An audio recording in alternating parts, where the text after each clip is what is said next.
Stories that define the day from every corner of the planet. I'm Arjun, Samar, Mahendran, and this is the Monday edition of the World Report.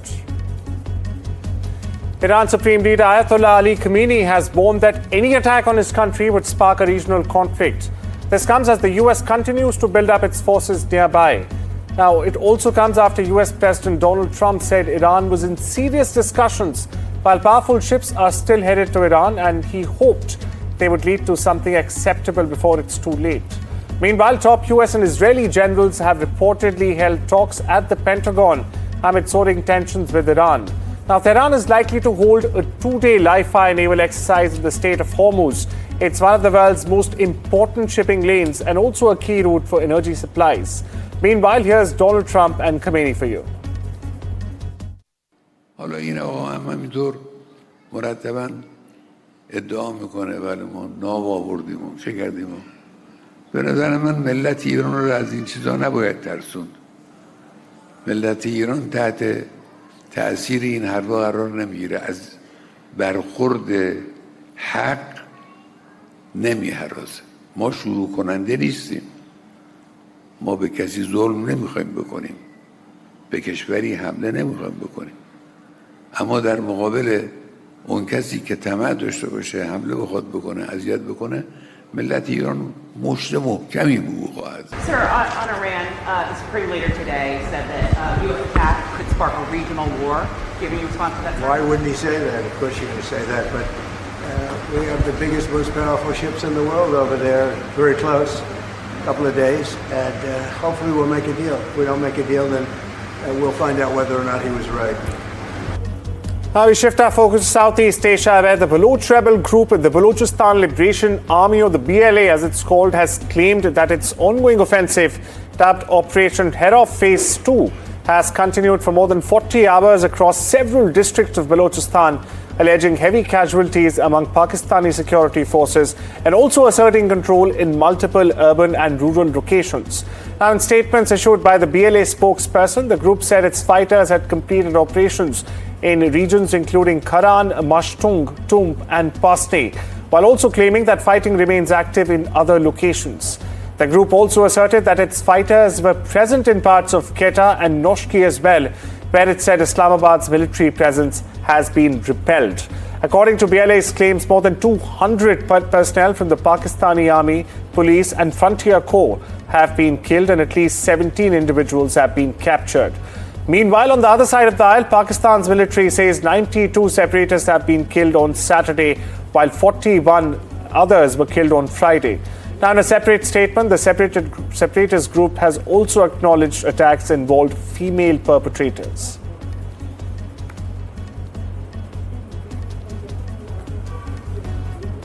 The newly released files linked to convicted sex offender Jeffrey Epstein are sparking fresh controversy. Needless to say, they are revealing more about his connections to powerful figures around the world. Now, in the latest, shocking details include how new images of disgraced British royal Prince Andrew or Andrew Mountbatten Windsor leaning over a woman. Now, the files also raise disturbing claims about political figures all the way from US to Slovakia, sparking renewed calls for accountability. The sheer fallout from this latest release is already making waves globally. Meanwhile, this report breaks it down for you.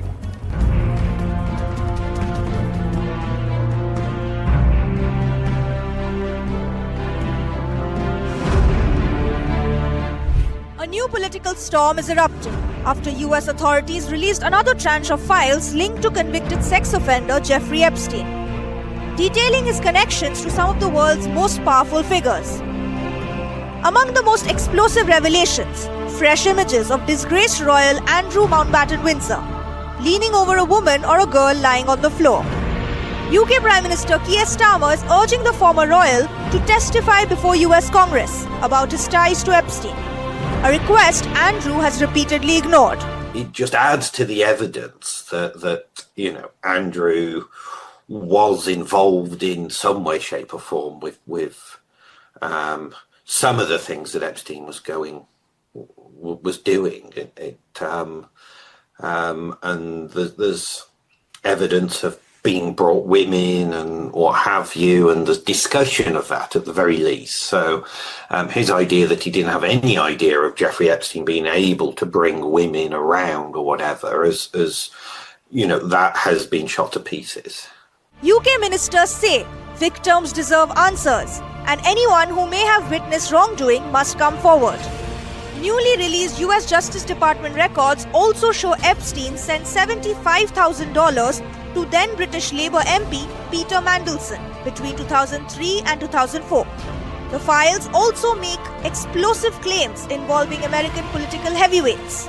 An FBI interview details disturbing, unverified allegations involving former presidents Bill Clinton and George Bush, including references to a so-called ritualistic sacrifice.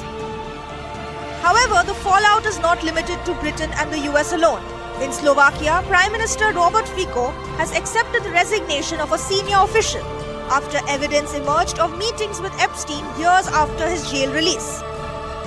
Yet one person who believes he remains untouched is US President Donald Trump, saying the newly released documents absolve him of any wrongdoing.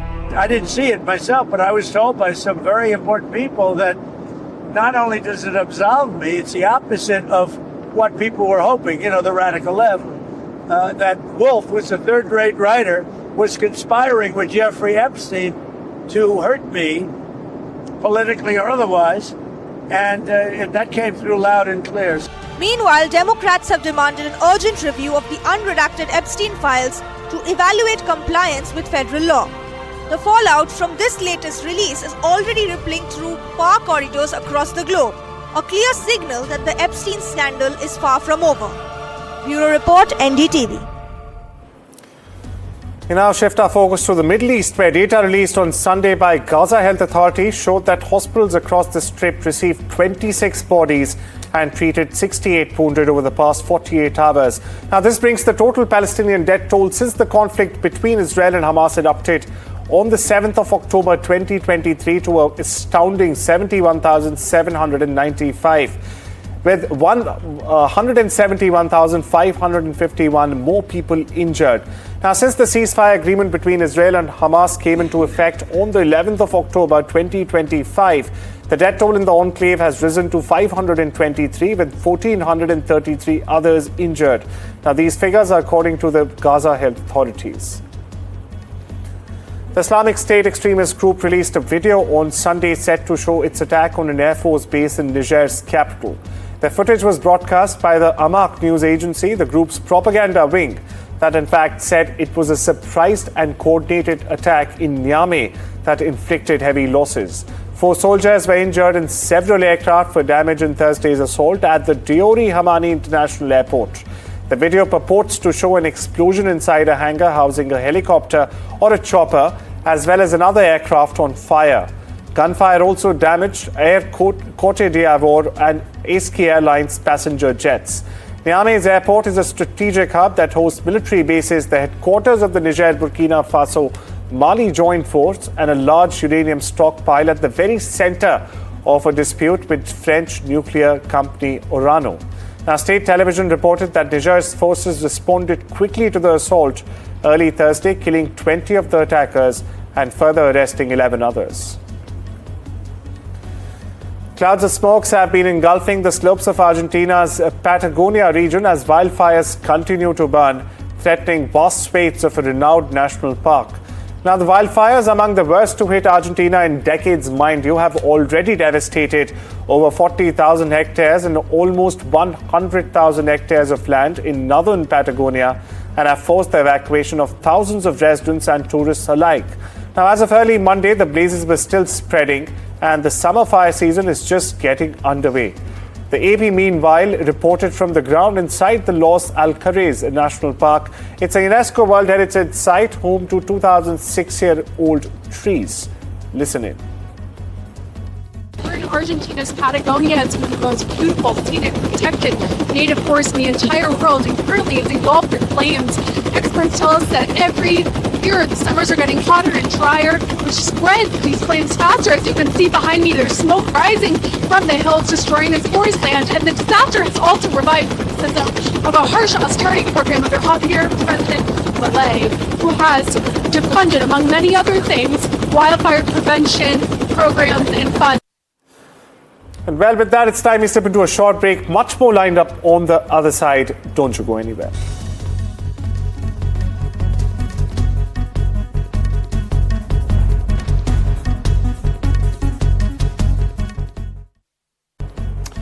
Welcome back, viewers. On to updates from the world of business and technology. We're following 2 consecutive days of drops in international gold prices since the 30th of January. Mind you, long queues formed at gold trading counters in many Beijing shopping malls on Sunday. Now, this came as customers rushed to purchase, well, more gold. At KB departmental store, local residents told reporters that gold prices had been rising steadily until now and that they wanted to take advantage of the current dip to buy some gold at a lower price. A foreign tourist also expressed interest in selecting gold jewelry as gifts for loved ones, planning to purchase more while prices were favorable. We get you some reactions.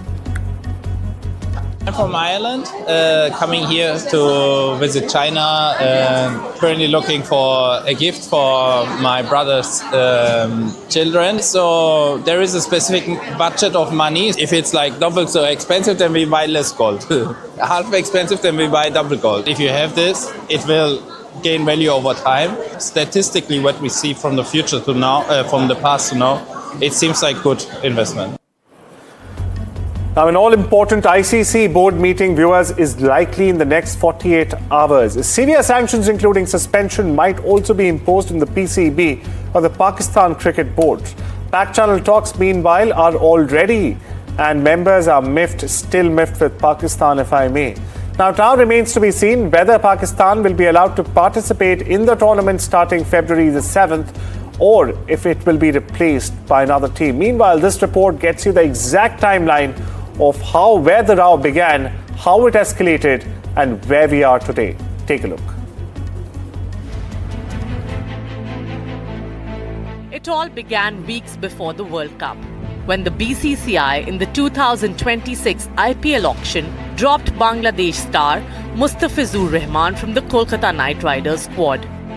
The Bangladesh government saw this not as a cricket decision, but as a political snub. In response, Bangladesh imposed a ban on the telecast of the IPL in the country and started demanding a hybrid model, that all their T20 World Cup matches be played outside India. On 4th January, the Bangladesh Cricket Board formally wrote to the ICC, stating that the national team would not travel to India for the World Cup, citing security concerns. They asked for every Bangladesh match, including games in Kolkata and Mumbai, to be shifted to Sri Lanka. The ICC refused to alter the schedule and told the Bangladesh Cricket Board the tournament is fixed. If Bangladesh refuses to play in India, they risk losing points and even being replaced. By 19 January, the ICC issued a strict deadline to confirm that Bangladesh will travel to India and participate fully. The deadline was January 21st. It was only Pakistan that backed Bangladesh. The ICC effectively ruled if Bangladesh refuses to travel, they will be removed from the tournament. On 22nd January, the BCB and the Bangladesh's interim government held meetings and decided the team will not play in India. One final appeal to the ICC Dispute Resolution Committee was rejected. On 24th January, the ICC formally announced that Bangladesh is out of the 2026 T20 World Cup. The PCB argued if Pakistan got a hybrid model in India-hosted events, why not Bangladesh? And on 1st February 2026, the government of Pakistan issued a clear decision. Now we shift our focus westwards towards the United States, where the last time San Francisco hosted the Super Bowl, it was 2016. And well, the city was teeming up.